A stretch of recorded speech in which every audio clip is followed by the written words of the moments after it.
कोई कठिन कार्य होता है, जब इस प्रकार के कोई कार्य करने होते हैं तो यह प्रयास हमारे अच्छे होते हैं, तीव्र होते हैं, लेकिन थोड़े समय बाद हमारी सीखने की गति धीमी हो जाती है, जिसे हम ह्रास या ऋणात्मक त्वरण के नाम से जानते हैं। यह हमारा अधिगम की एक प्रक्रिया के अंतर्गत आता है। अगला आपका आता है 4th नंबर का आता है एस आकारीय वक्र। सीटेट सुपर टेट में बहुत महत्वपूर्ण भूमिका निभाने वाले हैं और आपके जो बीएड बीटीसी के एग्जाम होते हैं उसमें भी कभी कभी पूछा जाता है। तो आप इस प्रकार से डायग्राम बना के अच्छे से बिंदुवार लिखेंगे। नमस्कार दोस्तों, स्टडी विद आनंद चैनल में आपका एक बार फिर से स्वागत है।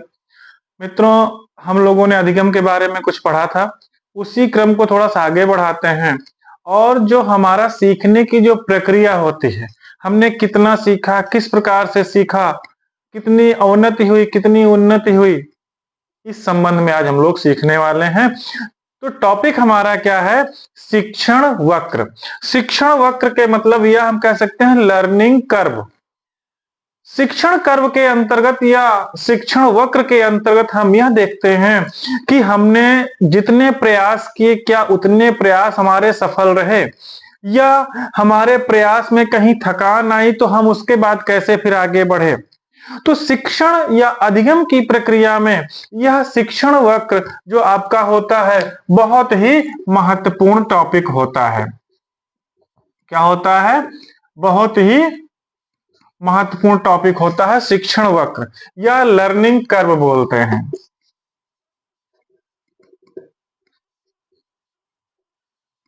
लर्निंग कर्व भी इसको बोलते हैं। तो मित्रों, लर्निंग कर्व की कितने प्रकार हैं और कैसे कैसे होते हैं इनको देखते हैं। हालांकि मुख्यतः 4 प्रकार बताए गए हैं, इन चारों के कुछ उपनाम भी बताए गए हैं। अब एक एक को हम देखते हैं कि कैसे कैसी प्रक्रियाएं होती हैं। यदि हम सीख रहे हैं और सीखते सीखते ही सीखते चले जा रहे हैं तब उसको कौन सा वक्र बोलते हैं, या सीखने में मुझे थोड़ी थकान आ जाती है फिर हम सीखना प्रारंभ करते हैं तो उसको किस वक्र के अंतर्गत रखते हैं। तो इस प्रकार से हम 4 के चारों वक्र के बारे में एक एक करके देखते हैं। सबसे पहला हमारा आता है समान निष्पादन वक्र। समान निष्पादन वक्र पहला क्या है, दूसरा क्या है, तीसरा क्या है, चौथा क्या है, एक एक को हम क्रम से देखते हैं।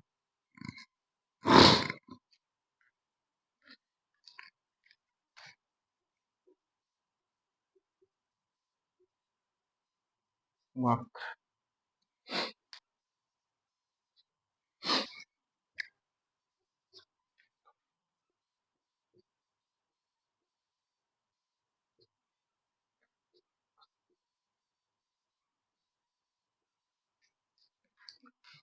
मित्रों, ये आपके 4 प्रकार के वक्र बताए गए हैं जो शिक्षा वक्र के अंतर्गत है। चारों प्रकार में सबसे पहला मैंने आपको बताया था समान निष्पादन वक्र, या जिसको हम रेखीय त्वरण वक्र के नाम से भी जानते हैं, या जिसको अंग्रेजी में कहते हैं कर्व ऑफ इक्वल रिटर्न्स।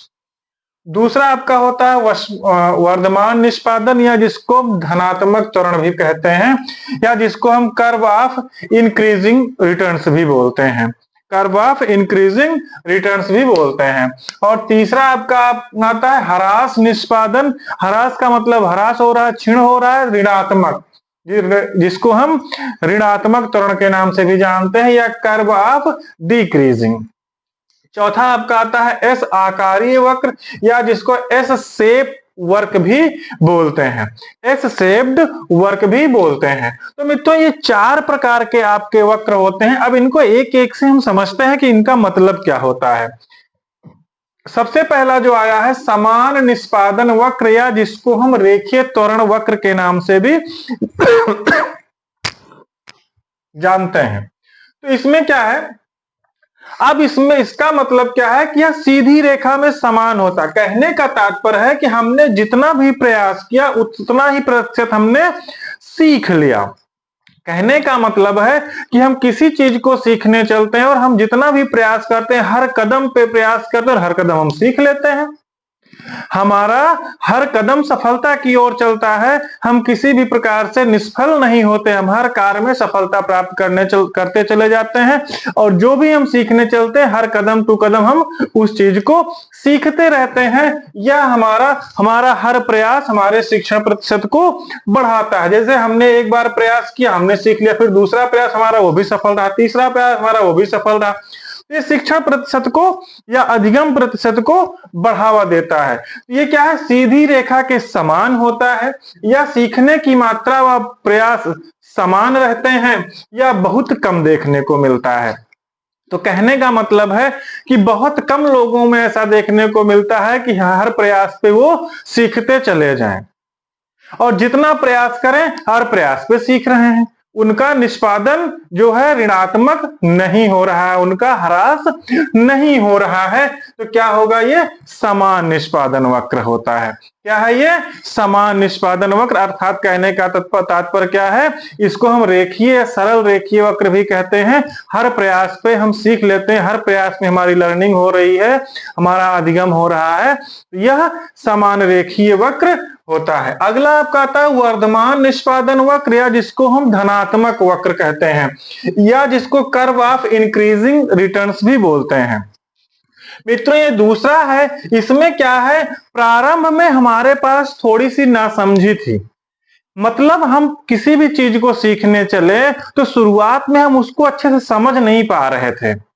हमको जो सीखना था या जो हमें कोई सिखाया जा रहा था, हमें कोई चीज सिखाई जा रही थी, उसमें शुरुआत में हम उस चीज को समझ नहीं पा रहे थे, लेकिन धीरे धीरे हमने बहुत तेजी से सीखा। तो यह कौन बताता है, वर्धमान निष्पादन वक्र कहता है या धनात्मक त्वरण वक्र के नाम से जाना जाता है। वर्धमान निष्पादन वक्र या धनात्मक वक्र, मतलब कहने का मतलब है यहाँ पे हमारा जो प्रयास था, शुरुआत का जो प्रयास था वो थोड़ा सा प्रारंभ में सीखने की गति क्या हुई, धीमी हुई, लेकिन बाद के प्रयास में हमने सीखने की गति बहुत तीव्र कर ली।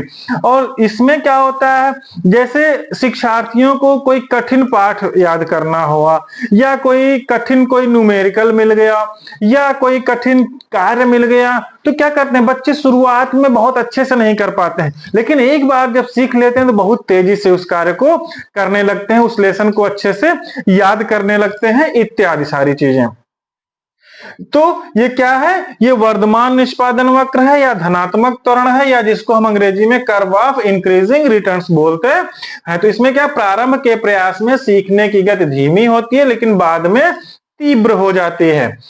शिक्षार्थियों को कठिन पाठ या समस्या का समाधान करने में ऐसा वक्र बनता है। जब कोई कठिन पाठ होता है या कोई कठिन कार्य होता है, जब इस प्रकार के कोई कार्य करने होते हैं तो यह निष्पादन वक्र या वर्धमान निष्पादन वक्र या जिसको धनात्मक निष्पादन त्वरण वक्र के नाम से जाना जाता है, तो ऐसा होता है। मतलब शुरुआत के प्रयास में क्या हुआ, धीमे हुआ, लेकिन धीरे धीरे वो प्रयास करते गए और सीखते चले गए, तो ये क्या हुआ, ये वर्धमान या धनात्मक आता है। मित्रों तीसरा जो आपका वक्र आता है, ह्रास निष्पादन वक्र आता है या जिसको हम ऋणात्मक त्वरण के नाम से भी जानते हैं या कर्व ऑफ डिक्रीजिंग के नाम से भी जानते हैं। इसमें क्या होता है मित्रों, जो धनात्मक है उसका जस्ट उल्टा हो जाता है। शुरुआत में तो बहुत अच्छे से सीखते हैं, लेकिन थोड़े समय बाद उनमें थकान हो जाती है, अनिच्छा हो जाती है, उस काम को करने की इच्छा ही नहीं रह जाती है।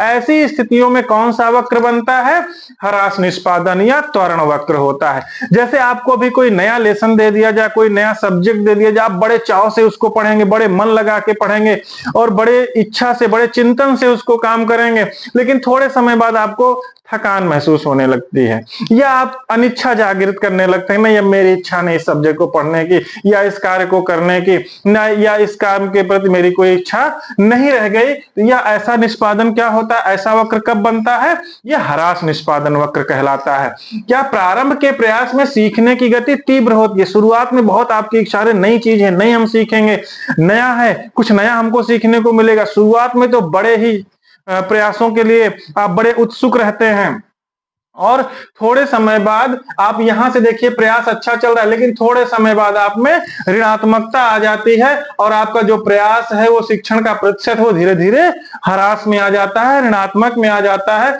कभी कभी क्या होता है, थकान या अनिच्छा आदि के कारण से निष्पादन होना प्रारंभ हो जाता है। तो मित्रों तीसरा क्या है, ह्रास या ऋणात्मक। तो इसमें क्या होता है, शुरुआत के प्रयास हमारे अच्छे होते हैं, तीव्र होते हैं, लेकिन थोड़े समय बाद हमारी सीखने की गति धीमी हो जाती है, जिसे हम ह्रास या ऋणात्मक त्वरण के नाम से जानते हैं। यह हमारा अधिगम की एक प्रक्रिया के अंतर्गत आता है। अगला आपका आता है, फोर्थ नंबर का आता है एस आकारीय वक्र, एस शेप कर्व। मित्रों इसमें क्या होता है, शिक्षण के समय या शिक्षार्थी आरंभ में मान लीजिए हम शिक्षण कार्य कर रहे हैं, शुरुआत में हम बहुत तेजी से पढ़ाना शुरू करें, लेकिन फिर हमारे थकान आ जाए, फिर हम थोड़ी देर बाद फिर अच्छे से तीव्र गति से पढ़ाएं, फिर थोड़े से थकान आ जाए, तो इसको क्या बोलते हैं, एस आकारीय। मान लीजिए आप शिक्षार्थी हैं, आप किसी चीज को सीखना चाहते हैं, किसी चीज को सीख रहे हैं, किसी चीज को याद कर रहे हैं, शुरुआत में बड़ा मन लगा के पढ़ रहे हैं बहुत तेजी से, लेकिन बीच में आपको थकान हो जाती है, फिर आप कहते हैं थोड़ी देर विश्राम कर लेते हैं, थोड़ा पानी पी लेते हैं, थोड़ा सा नाश्ता कर लेते हैं, तो फिर क्या होता है, फिर थोड़ी देर बाद फिर आप उसको उसी गति से फिर शुरू कर देते हैं अपना अधिगम, फिर थोड़ी देर फिर आपको थकान आ जाती है, फिर आप उसी उसी गति से अपना सीखने का प्रारंभ कर देते हैं, उसी गति से फिर अपना सीखना प्रारंभ कर देते हैं। तो ये क्या आता है, एस आकारीय वक्र के अंतर्गत आता है। मतलब इसमें अधिगम जो क्या है, ऐसे एस आकार में चलता रहता है।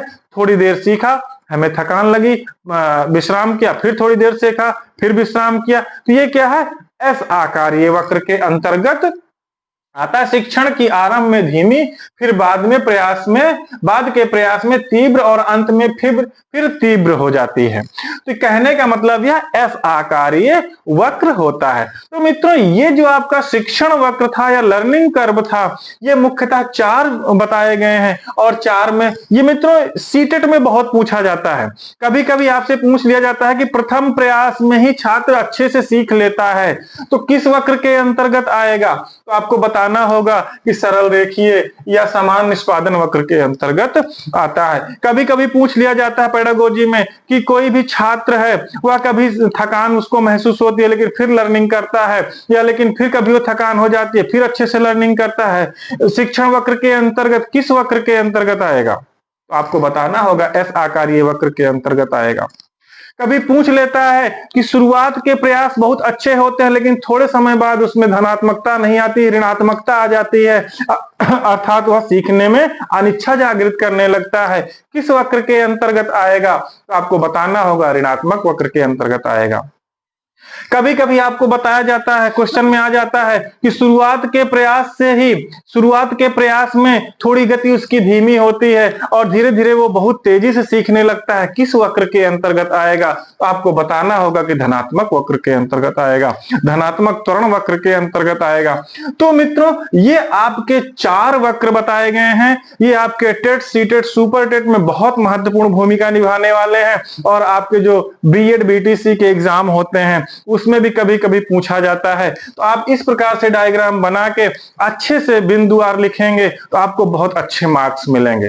तो मिलते हैं मित्रों कुछ नए टॉपिक के साथ। तब तक कि हमारा चैनल आपको अच्छा लगे, हमारा टीचिंग आपको अच्छी लगे, तो हमारे चैनल को लाइक करिएगा, सब्सक्राइब करिएगा, और कुछ नए टॉपिक के साथ आपसे फिर मिलते हैं। और इसका एक बार आप स्क्रीनशॉट जरूर ले लीजिएगा, जिससे आपको ये आसानी से याद हो जाए, समझ में आ जाए, और आगामी परीक्षाओं में आपको ये सफलता हासिल कर सके और सफलता प्रदान कर सके। मिलते हैं कुछ नए टॉपिक के साथ, तब तक के लिए धन्यवाद।